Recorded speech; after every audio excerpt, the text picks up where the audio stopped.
Imagine banning Dr. Seuss as racist.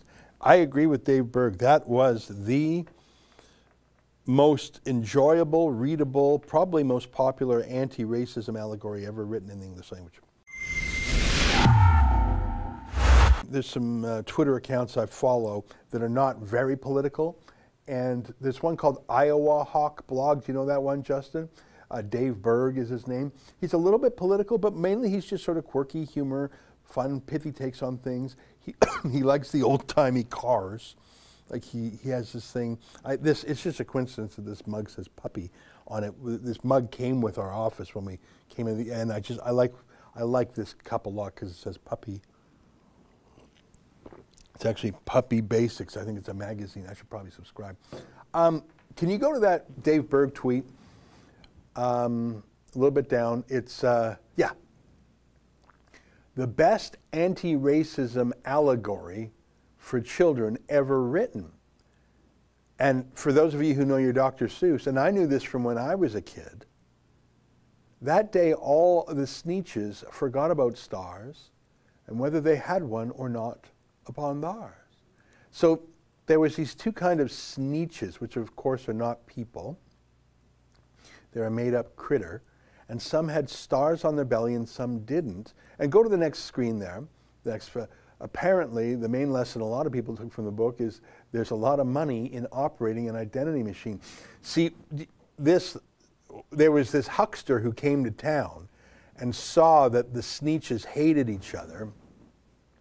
So he made a machine that put the star on the belly of the Sneetches who didn't have them. And then he said to the other Sneetches, I'll make a machine to take the star off yours. And so he just raked it in by everyone not wanting to be like the others. And the story ends nicely where everyone was sort of confused. Okay, so who's cool and who's not? I got a star on my belly and you don't.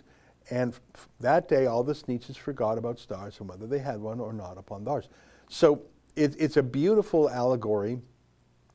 But as Dave Berg points out, look at the guy who got rich off it.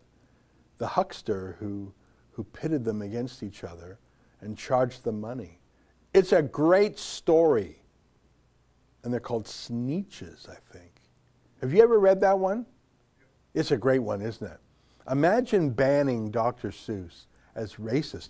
I agree with Dave Berg. That was the most enjoyable, readable, probably most popular anti-racism allegory ever written in the English language, which probably means ever written anywhere, because I don't think they specialize in anti-racism allegories in certain other languages. Caitlin A., $5 to NBC Nightly Broadcast, Jan 23rd. Play from timestamp 1330. They didn't isolate the virus. Okay, well, you don't have a link there, so that would take me a while to isolate, so I'm not going to do that now, but thank you, Caitlin. Martin Sable, again, I'm guessing every few months there will be a new COVID per country as excuses. Well, yeah, there's 200 countries out there, so get ready for 200 variants.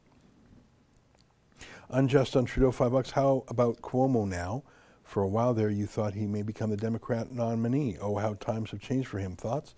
Yeah, we got 3 clips lined up on him. I'll show them to you later. You got that new photo of him, right, holding that girl's face at the wedding? Yeah, that's quite something. Kevin Walker, $7. The Pear character lifting some weights. Thank you, Kevin. Jewy, $5. I'm torn. I want DeSantis as president, but I want Florida to keep him as governor. Should he run? He absolutely should run. And Kristi Noem should be his running mate.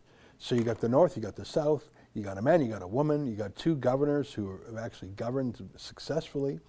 They're media savvy. Oh, the media hates both of them, but they both fight back, which is Trumpism without Trump. In his speech, and my show last night, I talked about Trump's speech at CPAC. And Trump sort of defined Trumpism last night, or on the weekend. He said it was America First-ism and making great deals. That's not actually what it is. That's maybe what he thinks it is. But Trumpism is the style of pushing back against sacred cows, not giving a damn what the media says, speaking bluntly, not with political correctness, saying what everyone is thinking but not willing to say. And yes, putting America first, or Trumpism in Canada would be putting Canada first.